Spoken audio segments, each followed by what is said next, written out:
አሰላሙ አለይኩም ወራህመቱላሂ ተዓላ ወበረካቱ። ውድና የተከበራችሁ ቤተሰቦቼ እንዴት ቆያችሁ? ደህና ናችሁ ወይ? ሁሉ ሰላም፣ ሁሉ መልካም ከኔ ጋር አልሐምዱሊላህ ረቢል ዓለሚን ሁሉ መልካም ነው። እንደውም የሌላ እምነት ተከታይ እህት ወንድሞቼ ሰላም በያላችሁ በሰላማችሁ ብዝት ይበልልኝ እያልኩኝ ሰላምታዬን አቀርባለሁኝ። ዛሬ ደግሞ በአዲስ ቪዲዮ ብቅ ብያለሁኝ። ቪዲዮዬን ላይክ፣ ሼር፣ ሰብስክራይብ በማድረግ ጀምሩት። ኢንሻአላህ በኋላ ፈቃድ ትምህርት እንደምታገኙበት ተስፋ አደርጋለሁኝ። ቪዲዮ የሚያወራው ስለ ታሪክ ነው።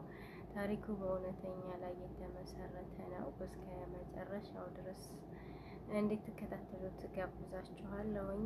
ወደ ትረካችን አመራለሁኝ። በጋራ እናዳምጠው። ሲህር እንደሚሰራ ምን ያህሎቻችን እናውቃለን? ተጠንቀቁ፣ ተማሩ፣ ተረዱ። ይሄ የእህታችን እውነተኛ ታሪኳን በቀልብ ዶክተር ኡስታዞች ሰበብ ታክማ ከዳነች እህታችን ታሪኳን እንዲህ ስትል ትተርክልናለች። በፎቶና በሪከርድ የተሰራ ሲህር። እሙ ሙሐመድ ነኝ አሚን ከሳውዲ አረቢያ መዲነቱል ሙነወራ። ሀቂቃ ማመን ነበር ያቃተኝ። እውነት ነው፣ እውነትንም ተቀበልኩ። ሀቅ ያው ሀቅ ነውና ተቀበልኩኝ። ያ ጀማ አሰላሙ አሌይኩም ወራህመቱላሂ ወበረካቱሁ። ለዚህ አመት ወር፣ ሳምንት፣ ቀንና ሰዓት፣ ደቂቃና ሰኮንድ ላደረሰኝ አላህ ጥራት ይገባው። አልሐምዱሊላህ ረቢል ዓለሚን።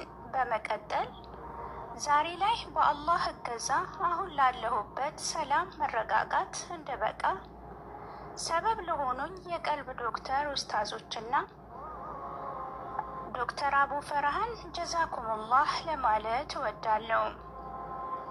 እንዲሁም ወደዚህ የቀልብ ዶክተር ሕክምና እንድመጣ ሰበብ የሆንሽኝ እህቴ ጀዛኪላህ።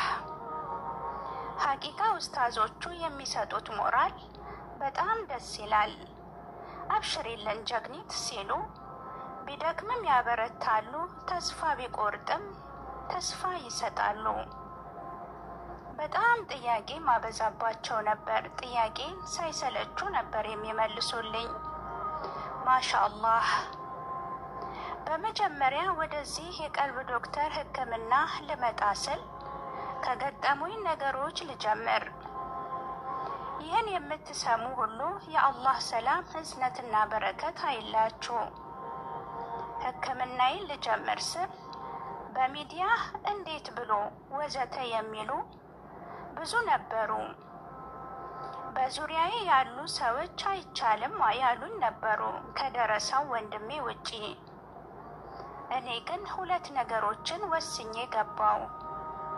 እውነትም ይህንን ሕክምና ለሀቅ የሚሰሩ ከሆነ ኢንሻአላህ መፍትሄ አገኛለሁ፣ ካልሆነ ግን ሌሎችን እታደግበታለሁ ብዬ ሕክምናዬን ጀመርኩ። አልሐምዱሊላህ ሁሉም ውብ ነበረ። አብሽሪ የሚለው ቃል ሰላምና ደስታን መረጋጋትን በአላህ እገዛ ይሰጣል። እሙ ሙሐመድ አሚን ነኝ ከሳውዲ አረቢያ ክፍል 1። ይህ ሲህር ለ4 አመት ነው ሳላውቀው የጎዳኝ። መጀመሪያ ስሜን ሲጀምረኝ ወደ ሆስፒታል በማምራት ተመረመርኩ። አሰሲያ ወይንም አስም ነው ብለው መድኃኒት ሰጡኝ። በዚህ መሃል ፊቴ ሽፍ ይላል። ፋርማሲም እየሄድኩኝ የሚቀቡ መድኃኒቶችን በመግዛት እጠቀም ነበር። ለጊዜው የጠፉ ቢመስሉም መልሰው ያገረሻሉ። ይህ ብቻም አይደለም። ከኔ መታመም ጋር ተያይዞ የባለቤቴ ባህሪ በሙሉ የማውቀውን ባል አልሆንልኝ አለ። በመሃል መነጫነጭ፣ ጸባዩ መቀያየር ጀመረ። በተረጋጋ መንፈስ ባህሪ ተለወጠብኝ። ብዬ ስጠይቀው የኔ ሳይሆን ያንቺ ነው የተለወጠው በማለት ቁጣ ይላል። የኔ ባህሪ ግን ከቶውኑ ያው ነው። ይባስ ብሎ በመልካም ባህሪ ስቀርበው ጥሩ ሳወራው እርሱ ምላሹ እኔን የሚገፋ የሚያርቅ ነው። በዚህ ሁኔታ ላይ ሳለን ቤተሰቤን ለመጠየቅ ወደ ሀገር ቤት በሚሄድበት ሰዓት 6 ወር ወይም ቆይቼ ተመለስኩ። በሽታዬ ሙሉ ለሙሉ ሀገረሸብኝ። ያልሄድኩበት ሆስፒታል፣ ያልሄድኩበት ፋርማሲ የለም። ደም ሰጠው፣ ተመረመርኩ፣ ምንም የለም። ዶክተሮቹ አስም ነው እያሉ ቢመልሱኝም እኔ ግን ውስጤ ተረብሿል። እንዲያ የሚያምረው በስንቱ ውበትሽ ማሻአላህ የተባለለት መልክ በሚያስፈራ መልኩ ተለወጠ። የምገዛው የፊት ቅባት ምንም ሊፈይድልኝ አልቻለም። የበሽታው እንግዳነት ብቻም ሳይሆን በእነኚህ ወራቶች ውስጥ በህልሜ አንዲት የማላውቃት ሴት እየደጋገምኩኝ የማየቴ ሚስጥር ሊገባኝ አልቻለም። ትኩረት እንዳልሰጠው ደግሞ ሌሎችንም ሰዎች በመሃል ስለማይ ችላ አልኩት።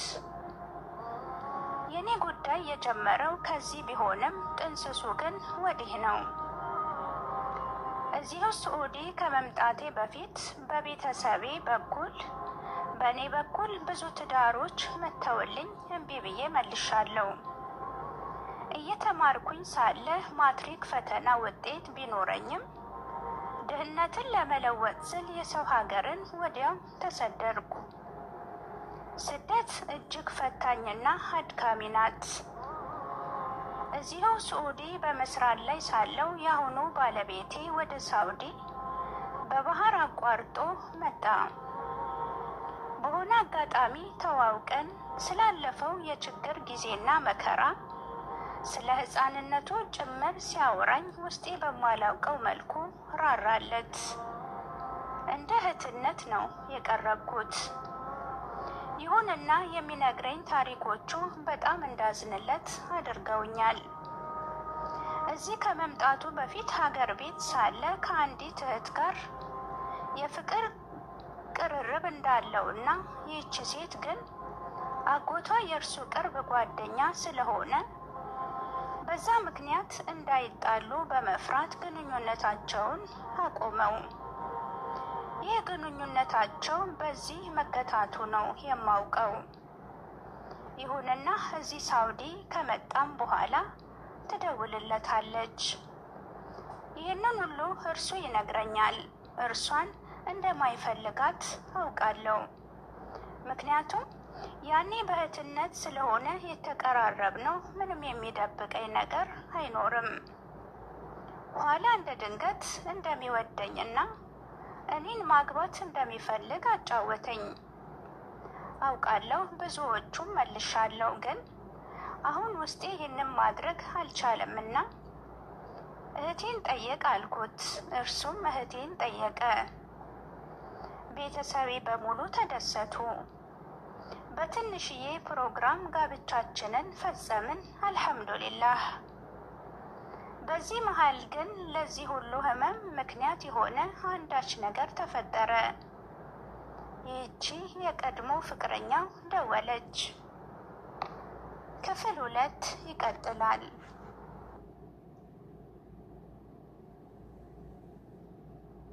እንግዲህ ቤተሰቦቼ እንዳዳመጣችሁት ነው። ክፍል 2 ደግሞ በቀጣይ ቪዲዮ እምለቅ ይሆናል ኢንሻአላህ። ከዚህ ቪዲዮ ትምህርት የምናገኝ ይመስለኛል። ባጭሩ ለማናውቀው ሰው ሪከርድና ፎቶ መልቀቅ ከጥቅሙ ጉዳቱ እንደሚያመዝን ተገንዝቤያለሁኝ። ኢንሻአላህ እናንተም ትምህርት እንዳገኛችሁበት ተስፋ አደርጋለሁኝ። በቀጣይ እስከምንገናኝ ድረስ ደህና ሆኖ ሰላማችሁ ብዝት ይበልልኝ። ኸይር ወሰላሙ አለይኩም ወረህመቱላሂ ተዓላ ወበረካቱሁ።